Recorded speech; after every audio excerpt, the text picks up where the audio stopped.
Muito bem, vamos ler a Bíblia? Diz assim a palavra do Senhor: por isso vos digo, não andeis ansiosos pela vossa vida, quanto ao que haveis de comer ou beber, nem pelo vosso corpo, quanto ao que haveis de vestir. Não é a vida mais do que o alimento, e o corpo mais do que as vestes? Observai as aves do céu, não semeiam, não colhem, nem ajuntam em celeiros, contudo, vosso Pai Celeste as sustenta. Porventura não valeis vós muito mais do que as aves? Qual de vós, por ansioso que esteja, pode acrescentar um côvado ao curso da sua vida? E por que andais ansiosos quanto ao vestuário? Considerai como crescem os lírios do campo, eles não trabalham, nem fiam. Eu, contudo, vos afirmo que nem Salomão, em toda a sua glória, se vestiu como qualquer deles. Ora, se Deus veste assim a erva do campo, que hoje existe e amanhã é lançada no forno, quanto mais a vós outros, homens de pequena fé? Portanto, não vos inquieteis dizendo, que comeremos? Que beberemos? Ou com que nos vestiremos? Porque os gentios é que procuram todas estas coisas, pois vosso Pai Celeste sabe que necessitais de todas elas. Leiamos juntos. Buscai, pois, em primeiro lugar o seu reino e a sua justiça, e todas essas coisas vos serão acrescentadas. Portanto, não vos inquieteis com o dia de amanhã, pois o amanhã trará os seus cuidados, basta ao dia o seu próprio mal. Obrigado, Senhor. Muito obrigado pela sua palavra. Fala conosco, abraça o nosso coração, em nome de Jesus. Amém.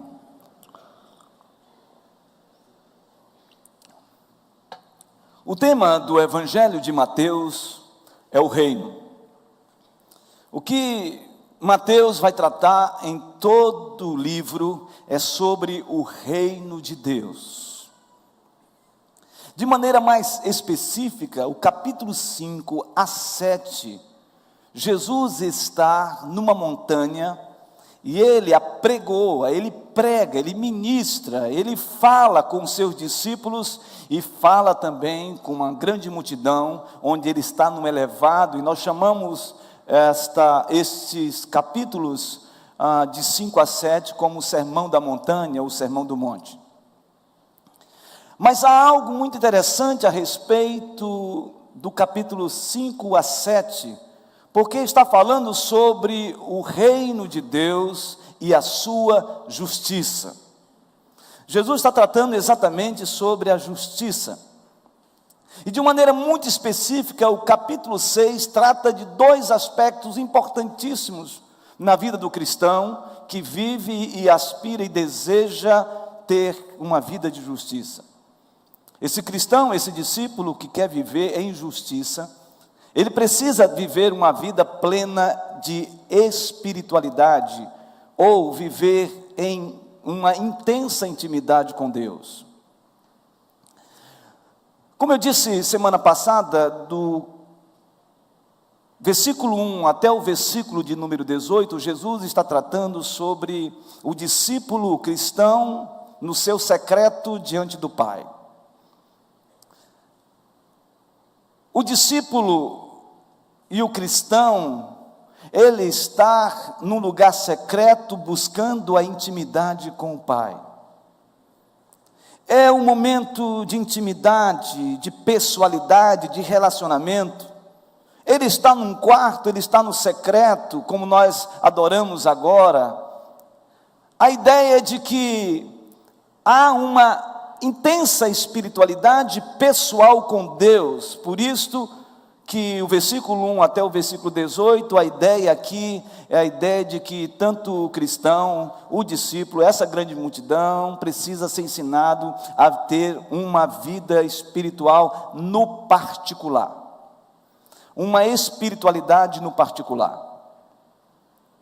A partir do versículo 19 até o versículo 35, que nós estamos pensando e compartilhando, melhor, até o versículo 34, Jesus agora não vai tratar mais da relação desse discípulo no secreto, na intimidade com o Pai, mas ele agora vai tratar desse discípulo, da sua espiritualidade no público. Agora a relação é no público. Se até o versículo 18 a relação era de oração, de jejum e de doação, agora Jesus quer dizer que esse cristão precisa saber lidar com as suas relações interpessoais, ele precisa saber lidar com o mundo, ele precisa saber lidar com os negócios, ele precisa saber lidar com a sua vida diária, com as pessoas.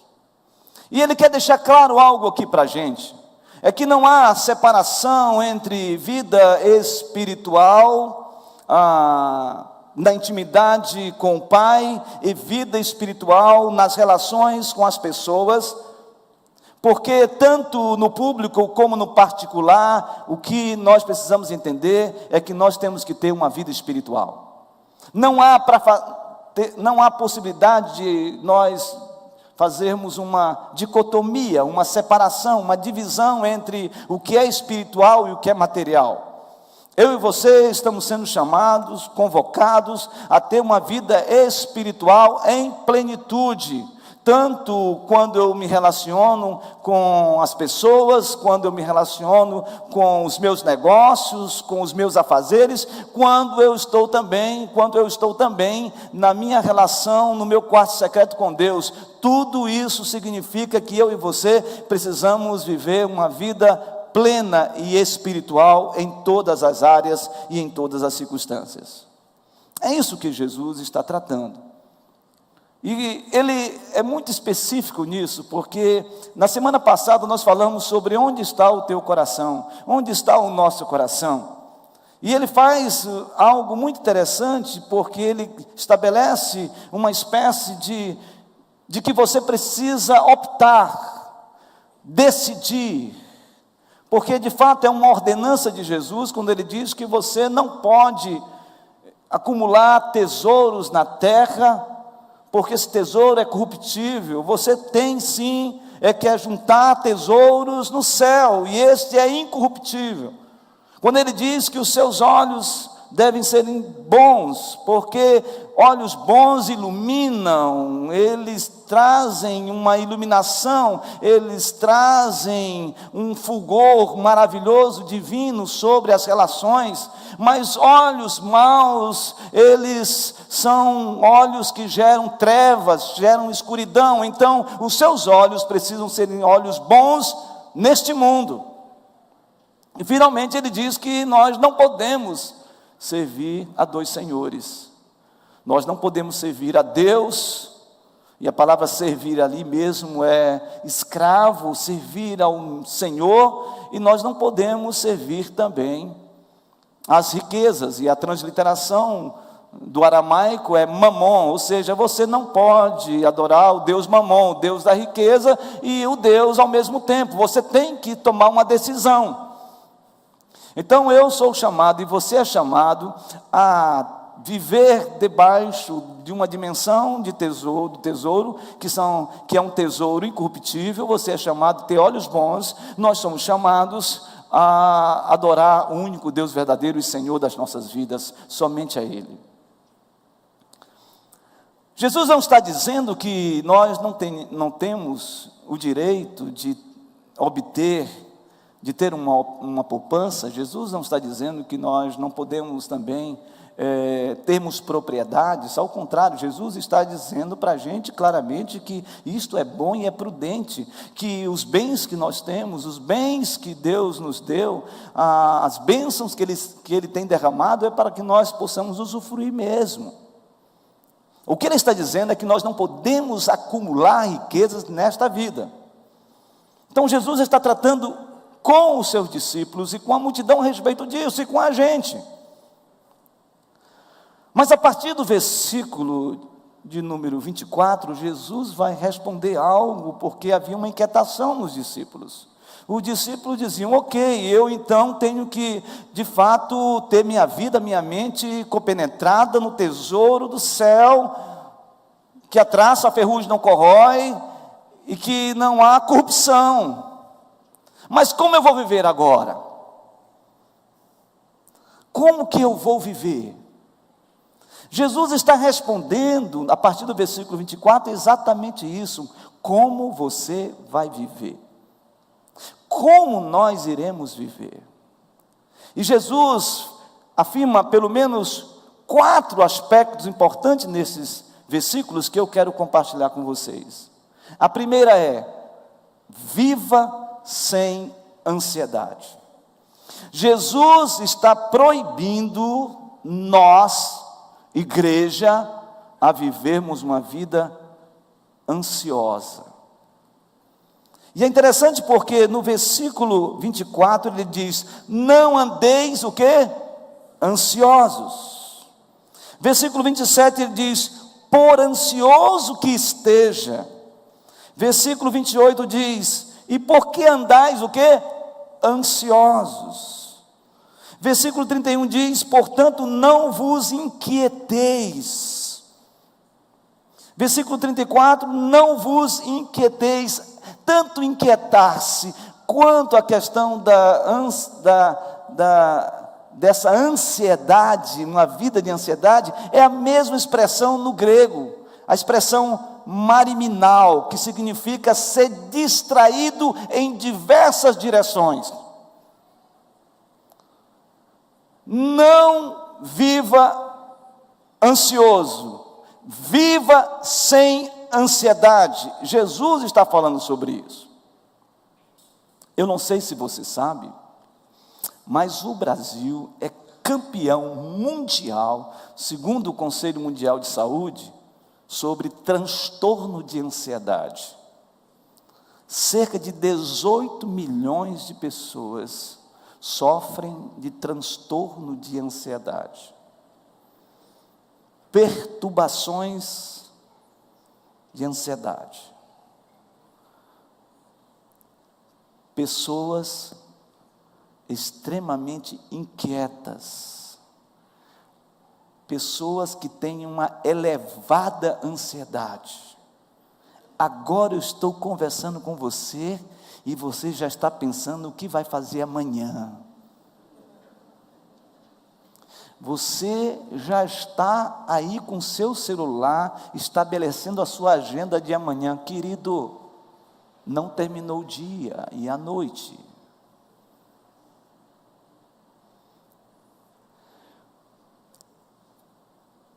Por que nós vivemos assim? Por que nós andamos assim? Jesus vai falar algo interessante a respeito disso. Ele diz assim no versículo 25: não andeis ansiosos pela vossa vida quanto ao que haveis de comer ou beber, nem pelo vosso corpo quanto ao que haveis de vestir. Não é a vida mais do que o alimento e o corpo mais do que as vestes? Por que você vive ansioso com o que tem que comer, ou beber, ou vestir? E aí ele faz algo muito interessante, ele começa do menor para o maior, ele começa dizendo o seguinte: olha, o corpo, o alimento, não é maior do que a vida que Deus te deu. Deus te deu a vida.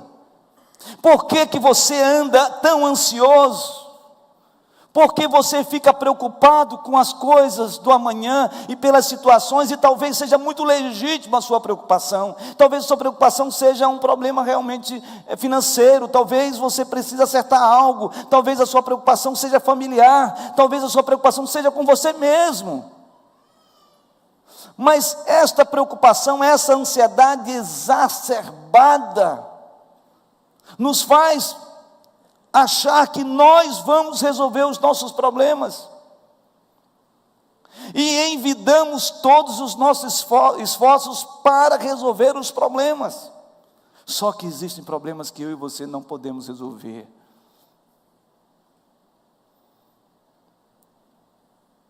Só Deus. Não dê uma de Deus. Descansa o teu coração. Acalma o coração. Por que que você fica assim, ó? Oh Deus, será que eu passo no vestibular? Meu Deus, já faz tanto tempo que eu estou orando para o Senhor me dar um servo do Senhor. Uma bênção de Deus. Você já pensou que Deus, querida, meu querido, que você está clamando por uma bênção na sua vida, uma bênção, um homem, uma mulher, Deus está lhe preservando.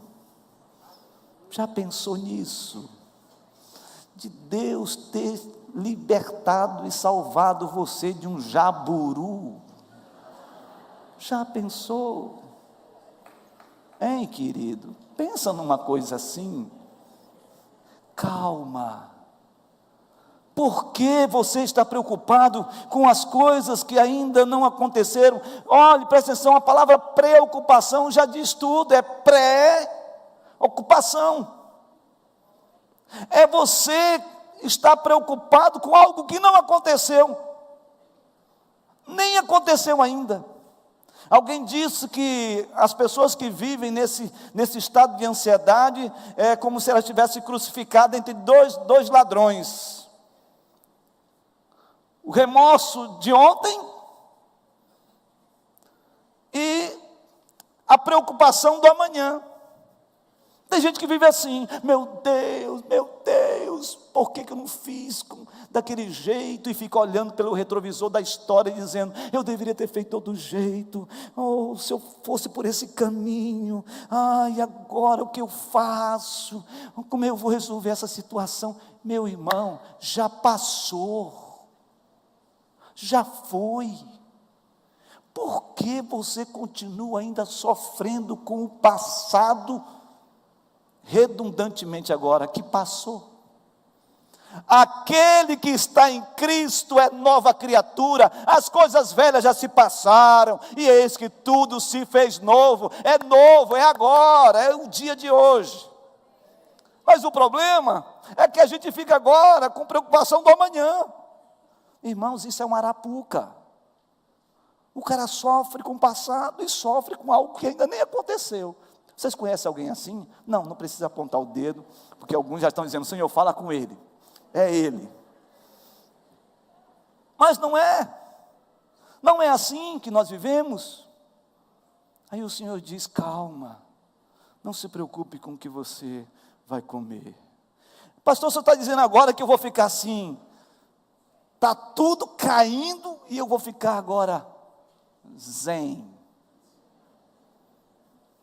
Que nem aquela música do Chico Buarque, estava à toa na vida, o meu amor me chamou para ver a banda passar. É assim? Não. O que eu estou falando é de gente que tem ansiedade descontrolada, que não descansa, que sofre. Viva sem ansiedade exagerada, exacerbada, porque amanhã o Senhor tem uma bênção para você. Tem. Se Deus te livrou hoje, Ele não vai te livrar amanhã? Mas continua a segunda lição desse texto. Viva sob a provisão divina. Primeiro, viva sem ansiedade. Segundo, viva sob a provisão divina. Aí Jesus diz, observai as aves do céu, não semeiam, não colhem, nem ajuntam em celeiros, contudo vosso Pai Celeste as sustenta. Porventura não valeis vós muito mais do que as aves? Qual de vós, por ansioso que esteja, pode acrescentar um côvado ao custo da sua vida? E por que andais ansioso quanto ao vestuário? Considerai como crescem os lírios do campo, eles não trabalham, nem fiam. Eu, contudo, vos afirmo que nem Salomão em toda a sua glória se vestiu como qualquer deles. Ora, se Deus veste assim a erva do campo, que hoje existe e amanhã é lançada no forno, quanto mais a vós outros, homens de pequena fé? Jesus vai falar agora de provisão divina, de provisão, nos momentos mais difíceis. E Jesus usa aqui figuras muito interessantes. A primeira figura que Jesus usa são as aves dos céus. Elas não semeiam, elas o que? Não colhem, e nem ajuntam em celeiros. Jesus começa falando de novo do menor para o maior. Aves dos céus, elas não ficam assim, amanhã o dia vai ser complicado, vai vir uma tempestade grandiosa, está vindo de lá, eu estou percebendo. Eu nunca vi um passarinho assim, estou com uma dor de cabeça. Eu nunca vi. Eles voam. Coisa maravilhosa, coisa linda. Elas estão com fome, vão comer. Elas estão com vontade de mudar de rumo, elas mudam de rumo. Se Deus cuida dessas aves, não vai cuidar de você, que foi feito à imagem e semelhança de Deus em Cristo Jesus? Se Ele cuida das aves, não vai cuidar da sua vida, da sua casa, da sua família, do seu sonho, dos seus projetos? Deus não está alheio. Existe uma teoria muito complicada chamada deísmo. Deísmo diz que Deus criou o mundo, e após criar todas as coisas, Ele se tornou indiferente àquilo que Ele criou. Ele não interfere no processo, Ele não se pessoaliza com a relação da sua criação. Mas existe aquilo que nós cremos à luz da Bíblia, o teísmo, não deísmo, teísmo, que Deus criou todas as coisas, que Deus criou o universo, que Deus criou os luminares, que Deus criou as estrelas, que Deus criou o sol, que Deus criou a galáxia ou as galáxias, que Deus criou a terra, todo o sistema solar, que Deus criou fauna, flora, Deus criou todas as coisas e se preocupa com aquilo que Ele criou. Ele está interessado e preocupado. Deus está interessado e preocupado em você, na sua vida, no seu sonho, nos seus projetos, porque você pertence a Ele, e portanto, você acha que Deus não vai cuidar de você?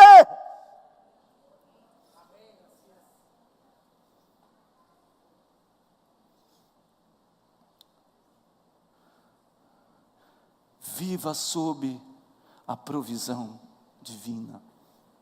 Senhor, eu não sei resolver isso. Eu não sei resolver isso. Está em tuas mãos.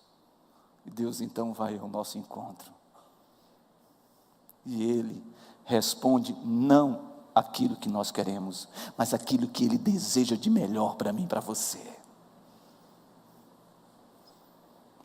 Mas ele faz uma segunda, ele usa uma segunda figura muito interessante no versículo 27, diz: qual de vós, por ansioso que esteja, pode acrescentar um côvado ao curso da sua vida? Aqui é muito interessante, porque um côvado é mais ou menos 46 centímetros, e ele usa uma expressão vida aqui, no original grego, do Novo Testamento, que é muito interessante, porque a expressão é relíquia. Ele não está se referindo à nossa vida, mas está se referindo ao tempo. O que ele está dizendo é que nós não podemos acrescentar nem 46 centímetros de tempo na nossa vida, porque o tempo não nos pertence. Lógico, nós vivemos no cronos, no dia a dia, nós nascemos, crescemos e vivemos, e um dia todos nós iremos bater o catolé. Isso é ponto pacífico. Já falei semana passada, a senha 220 chegou, já foi. A minha 300 milhões e 10. Mas chegou. Não, o que ele está falando é outra coisa. Meu amado, eu e você não podemos acrescentar nada nada mais daquilo que Deus estabeleceu em nossas vidas. Nós vivemos nesse cronos, mas há algo lindo, maravilhoso nessa expressão relíquia, que é a ideia de tempo. Porque é nessa hora que nós precisamos entender o kairós de Deus. O kairós de Deus não é o nosso tempo, é o tempo de Deus, é o tempo da oportunidade, é o tempo em que Deus diz: chegou a hora, chegou o momento exato da bênção grandiosa a ser derramado sobre a sua ansiedade. Em Apocalipse, há uma passagem lindíssima, que fala que o céu ficou em silêncio durante 30 minutos. 30 minutos o céu ficou em silêncio. O céu se encerrou. Ficou em silêncio. Em outras palavras, Deus ficou em silêncio em responder à humanidade. E houve uma inquietação grandiosa. Talvez nessa noite você possa também, ou esteja vivendo assim. Parece que o céu foi encerrado 30 minutos, Deus não está respondendo, você está clamando, você está hiper ansioso, cheio de ansiedade, de inquietação na alma, de grandes preocupações, e você olha para o céu e parece que o céu não responde, Deus não responde, e você está sozinho. Mas deixa eu lhe falar uma coisa interessante. A Bíblia diz que o céu estava em silêncio na perspectiva da terra, na perspectiva de João, mas na perspectiva de Deus, havia uma grande orquestra se organizando, preparando para um tocar maravilhoso, uma grande sinfonia. Violinos, trompetes, violoncelo, piano, irmãos, talvez até uma sanfona, azabumba, triângulo, eu não sei qual era, mas diz a palavra de Deus, que houve um momento que eles, numa harmonia, num sincronismo maravilhoso, começou a tocar a mais linda sinfonia celestial, extraordinária, e naquele momento os céus se abriram, e um grande som veio à terra, um som e um sopro divino sobre a terra, em resposta aos anseios do homem. O que eu quero dizer é que talvez o céu esteja em silêncio para você, mas Deus não está inativo, Ele está preparando uma grande orquestra, uma grande conspiração divina ao seu favor, e Deus vai ao seu encontro dizendo: eu tenho uma mensagem linda para você, eu vou tocar algo maravilhoso para você, e você vai voltar a sentir paz. Paz.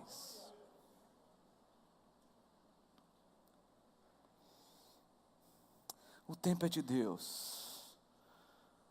Tem gente aqui que está clamando a Deus há 6 meses, há 1 ano, há 10 anos, há 20 anos. Mas eu lhe digo, continue esperando. Porque assim como Deus cuidou das aves do céu, assim como Deus continua guardando o tempo, Ele cuida também de você. Mas ele continua ainda nos trazendo uma outra figura importante nesse texto, no versículo 28, que diz: e por que andais ansiosos quanto ao vestuário? Considerai como crescem os lírios do campo, eles não trabalham nem fiam, eu contudo vos afirmo que nem Salomão em toda a sua glória se vestiu como qualquer deles. Quem conhece lírios aqui? Levanta a mão. Quem conhece? A maioria mulheres. Alguns homens fizeram meio assim. Fique tranquilo. Deixa eu falar uma coisa. Com certeza Jesus está fazendo aqui uma analogia, olhando para as campinas da Palestina. Lírios lindos.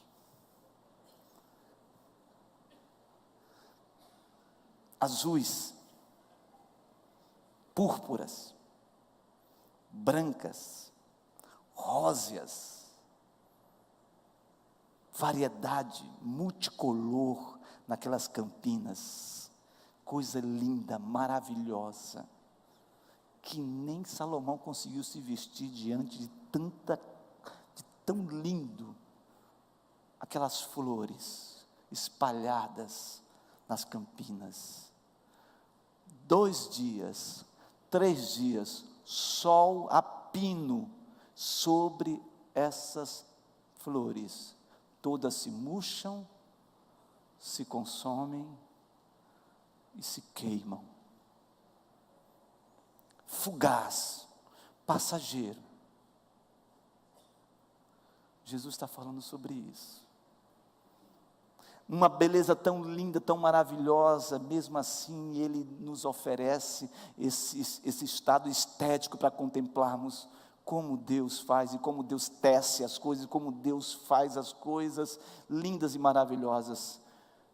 Em 3 dias, você acha que você, que tem uma vida, uma caminhada, Deus não vai cuidar de você? Que tem uma vida, mais de 3 dias, 10, 15, 20, uma vida longeva. Meu irmão, pense no que você já passou, e você está aqui. Tem gente aqui que está desempregado, tem gente aqui que já perdeu entes queridos, tem gente aqui que já enfrentou lutas familiares terríveis, tem gente aqui que já passou por depressão profunda, tem gente aqui que já sofreu de tudo, e a pergunta é: por que você está aqui? Por que estamos ainda aqui? Porque Deus cuida de nós. Tem até um cântico a respeito disso. Eu não sou bom de cantar, mas tem um cântico que diz: Deus cuida de mim, na sombra das suas asas, Deus cuida de mim. Eu amo a sua casa e não ando sozinho, não estou sozinho, pois sei, Deus cuida de mim. Deus cuida de você. Viva sem ansiedade, viva sob a provisão divina e viva com fé. Viva com fé. Olha o texto diz assim, no versículo 30: ora, se Deus veste assim a erva do campo, que hoje existe e amanhã é lançado no forno, quanto mais a vós outros, homens de quê? De pequena fé. Portanto, não vos inquieteis dizendo: que comeremos, que beberemos, ou que nos vestiremos? Porque os gentios é que procuram todas essas coisas, pois vosso Pai Celeste sabe que necessitais de todas elas. Irmãos, existem 2 maneiras de nós olharmos biblicamente a questão da fé. Primeiro, a fé que nós chamamos de fé salvadora. Essa fé imputada, exclusiva, intencional de Deus na nossa vida. Nós fomos alcançados pela graça de Deus. Pela graça sois salvos mediante a fé, isso não vem de vós, é dom de Deus, não de obras, para que ninguém se glorie. Não há nenhum ato meritório que nos faça termos a salvação, porque isso foi imputado por Deus através da fé que Ele colocou em nossos corações. Mas há uma fé que chamamos de fé operante. É a fé, é o exercício dela. Se essa fé está em nós, então nós precisamos ficar firme nela. Sabe, Jesus teve uma experiência linda em Mateus capítulo 17. Mateus capítulo 17, Jesus estava no Monte da Transfiguração, e o seu rosto reluzia, contemplava os discípulos que estavam em torno deles, Pedro, Tiago e João, falaram: Senhor, maravilhoso, estamos aqui, vamos fazer tendas maravilhosas aqui, e vamos ficar neste lugar. Jesus disse: não, convém que desçamos a montanha. E quando Jesus desce com os discípulos, encontra os outros discípulos numa batalha grandiosa, numa guerra extraordinária, por causa de um filho de um senhor que era lunático, ou seja, estava possuído por demônios, e e os discípulos não conseguiam libertar, e então o pai se joga aos pés de Jesus e diz: Senhor, por favor, socorre-me, porque o meu filho é lunático, ele é epilético, e os demônios estão nele, e portanto os teus filhos, os teus discípulos não conseguiram expelir esse demônio. E Jesus diz: ó geração incrédula, até quando crereis no poder de Deus? Se tiverdes fé de um tamanho de um grão de mostarda, direis a esse monte: monte, passa daqui para onde? Para acolá, e ele vai passar. E ele diz que esta casta, essa legião só pode ser expelida com jejum e oração. Jesus está falando de fé, de batalha. Eu não sei qual é o enfrentamento que você tem. Talvez o enfrentamento que você está tendo não é um enfrentamento meramente humano. O seu enfrentamento não é uma luta somente que você olha e diz: isso faz parte da minha caminhada. Não. Às vezes a nossa luta não é luta contra o islamismo, o ateísmo, não é luta nem mesmo contra o materialismo. A nossa luta é uma luta espiritual, é batalha, é guerra, é luta. E você está usando armas erradas. Com lutas e enfrentamentos espirituais, precisa-se lutar espiritualmente, é começar a crer, é começar a batalhar, em nome de Jesus. Se há algum espírito mau que está atacando, que está impedindo, você tem que entrar na brecha e começar a se posicionar. Não basta você ficar o tempo todo com autopiedade, com autocomiseração, é para você ir para as cabeças em nome de Jesus. A propósito, vou contar aqui uma história rapidamente. O relógio não parou, ele passou de 15 para 8. Mas nós tínhamos um trabalho lá em Sorocaba, na Igreja Presbiteriana Filadélfia, Sorocaba, chamado Ação Comunitária Filadélfia, e nós atendíamos as pessoas carentes na igreja, com médicos, psicólogos, vários atendimentos, e nós tínhamos um médico, temos ainda, chamado Dr. Cláudio Miranda, e ele estava fazendo ultrassom nas pessoas, nas mulheres que estavam grávidas, para verificar como estava o bebê. E ele estava fazendo um exame numa senhora, e daqui a pouco ele ouviu um barulho.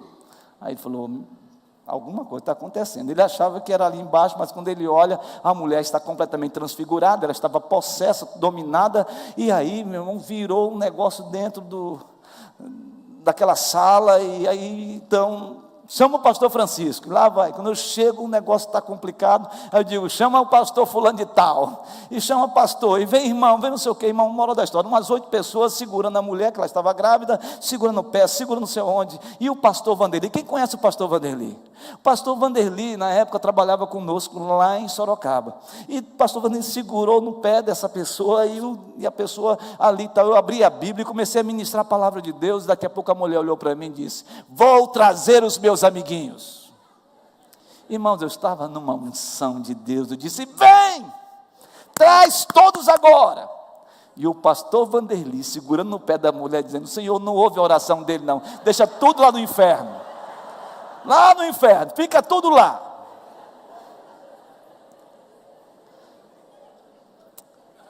Queridos, você pode estar enfrentando uma luta e você está tão ansioso para resolver do seu jeito. Vai fulano, vai ciclano, busca alguém. Para. Tira um dia de jejum e oração, vai para o altar e começa a orar, pedindo: Senhor, eu quero e desejo, e que o Senhor libere, segundo a sua benevolência, bondade e graça, um milagre de Deus da minha causa. E nesta hora o Senhor vem com graça e dá um grande livramento para você, uma bênção extraordinária, de onde você menos espera. Viva com fé. Viva com fé. Viva com fé, porque o que está te sustentando você e sua casa é a fé. É fé, não tem outro jeito. O que não fez você ainda desistir foi fé que o Senhor colocou no seu coração. E finalmente, viva priorizando Deus. Viva priorizando Deus. Diz assim o texto, por favor, no versículo 33. Leiamos. Buscai, pois, em primeiro lugar o seu reino e a sua justiça, e todas as coisas vos serão o quê? Busque o quê? Primeiro quem? Deus. É Deus. Não adianta procurar outra pessoa, nem outra situação. Não adianta você ir no banco, não adianta você ir buscar em alguém que tem um dom de revelar o oculto e o escondido. Não adianta você buscar, não. Chega uma hora que é você e Deus, mais ninguém. É falar como Jacó falou no Val de Jaboque: Senhor, eu não vou sair daqui enquanto o Senhor não me abençoar. É Deus em primeiro lugar. Não são os tesouros, não são as nossas capacidades, não é a nossa capacidade intelectual, nossa percepção de estratagemas. Não é isso que vai resolver. O que vai resolver na minha vida, na sua vida, é Deus. É Deus. É Deus. Somente Deus. Deus, somente Deus. Priorize Deus. Priorize Deus. Priorize Deus. Busque a Deus em primeiro lugar. Antes de pensar em fazer um negócio, busque a Deus. Antes de tomar uma decisão na sua vida, busque a Deus. Antes de entrar numa enrascada, busque a Deus. Antes de criar um ambiente dizendo, é agora o negócio, porque alguém me falou de algo lindo, busque a Deus. Sabe por que muitas vezes nós fracassamos e entramos em grandes situações adversas nas nossas vidas? Porque nós fazemos as coisas como nós queremos e não como Deus quer, porque nós não buscamos primeiramente a Deus. A Deus. E ele termina concluindo essa mensagem linda para os seus discípulos e a grande multidão, dizendo: portanto, não vos inquieteis com o dia de amanhã. Meu amado, olha aqui para mim, por favor, deixa eu falar uma coisa para você. Não fique ansioso com o dia de amanhã. Não fique, por causa de duas coisas. A primeira, o texto está dizendo aqui: pois o amanhã trará os seus cuidados. Viva hoje. Hoje, terminou esse culto, você pega a sua amada, pega a sua família e diz: hoje nós vamos ou para casa ou para qualquer um outro lugar para comer alguma coisa. Nós vamos celebrar a Deus pelas nossas vidas e vamos sair daqui assim. Saia daqui hoje falando para a sua amada e para o seu amado: hoje é um dia lindo, dia maravilhoso, e nós vamos dormir em paz hoje. Em paz. Chegou em casa, tua mulher está esperando com um taco de beisebol, você vai chegar em casa dizendo: eu te amo. Irmãos, o taco de beisebol é pulverizado na hora. Saia hoje e se alegre com a sua filha, com seu filho. Moçada, hoje, saia daqui pensando em tudo que nós compartilhamos aqui, feliz, porque amanhã o Senhor tem outra bênção para você. Amanhã tem outra bênção. Hoje Deus está cuidando de você, e amanhã Ele vai cuidar de você e da sua casa. Deus nos surpreende. E o segundo aspecto, lindo, diz: pois o amanhã trará os seus cuidados, e ele diz: basta. Diga assim comigo: basta. Mais uma vez: basta. Basta o quê? Ao dia o seu próprio mal. Então, irmãos, basta ao seu dia o seu próprio mal. Deus te livrou hoje, Deus te deu graça hoje. Amanhã o Senhor tem outra bênção para você. Então, por favor, Continua a pergunta: o que você vai fazer da sua vida? Você vai viver como um doido? Fazendo pirueta? Fazendo que nem cachorro? Correndo atrás do rabo o tempo todo? É assim que você vai querer viver? Calma. Sai daqui mais leve. Sai daqui mais feliz. Sabe? Tem lugar que a gente entra, parece que a gente sai depois, pegou uma surra. A gente precisa de umas lapadas de vez em quando. Mas eu quero que você saia daqui hoje com o azeite de Deus na sua vida.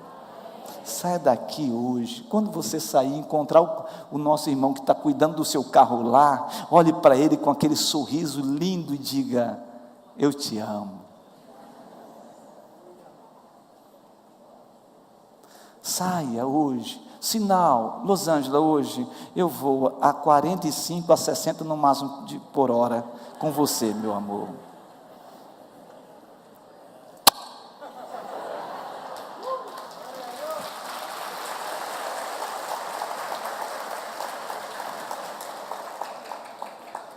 Vamos sair daqui hoje dizendo: o que eu vou fazer da minha vida é viver sem ansiedade exacerbada, é viver sob a provisão divina, é viver com fé no Senhor Jesus e viver uma vida priorizando Deus a cada dia.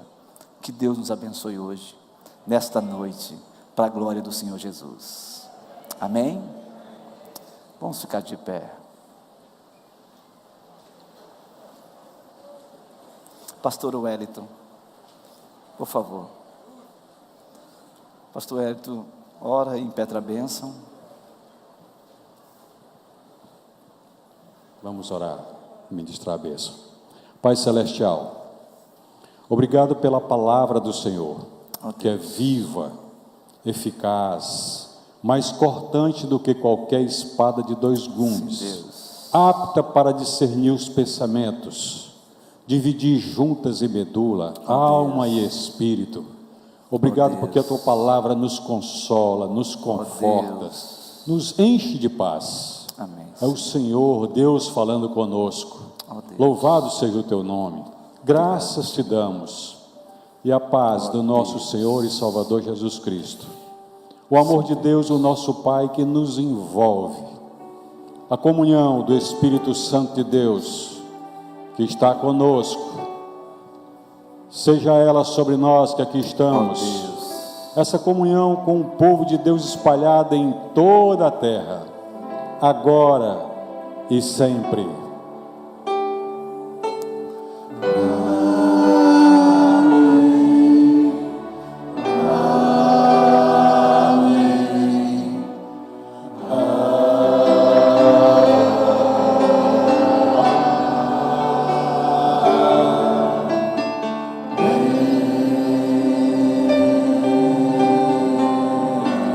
Louvado seja o nome do Senhor.